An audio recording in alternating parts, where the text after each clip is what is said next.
পৃথিবীর স্তর চারটা, মাতৃগর্ভের জীবন আর দুনিয়ার জীবন আলাদা।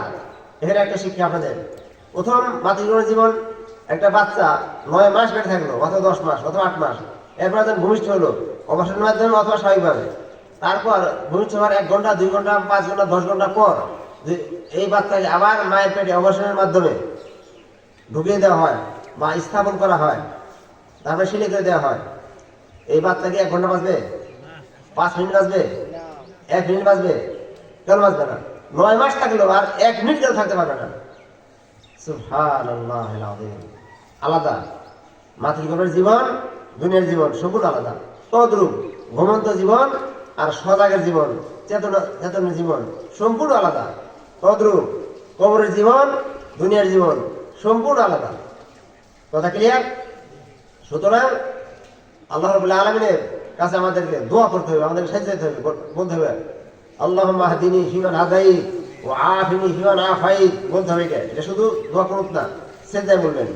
এরপরে আরো বলবেন ইয়া মুকাল্লিবাল কুলুব সাব্বিত কলবি আলা দীনিক, সিজদা 3 বার সুবহানাল্লাহ বলে দোয়া করব। ফরজ সুন্নাত নফল তারাবি তাহাজ্জুদ সব।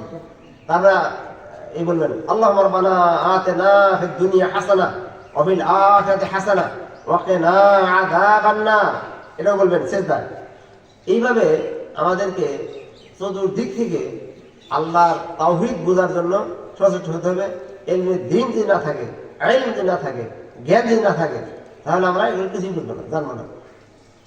জ্ঞান না থাকলে শয়তান তাকে নিয়ে বল সেন্টারে নিয়ে বল খেলায়, যেভাবে লাঠিতে ওদিকে যায়।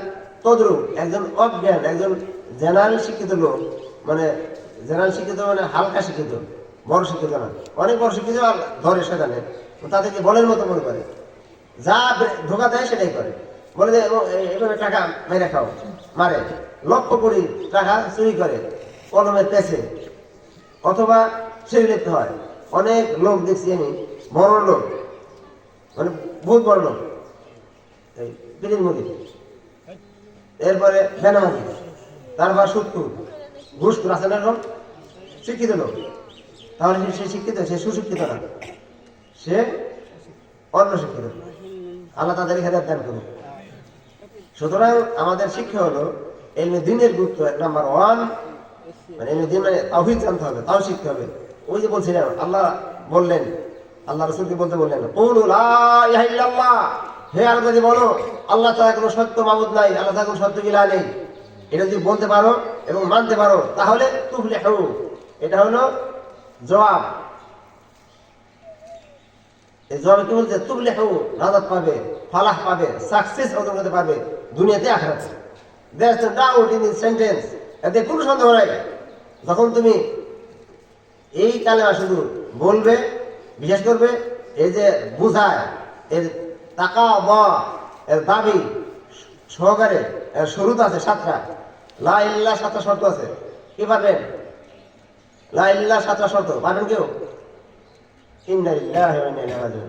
এই বক্তা সাহেব, কি শর্ত মনে যদি কেউ বুঝতে না থাকে, আলেমরা বলছেন, আর আলেম, আমাদের সাথে আলেম নাই, আমরা তো ছাত্র।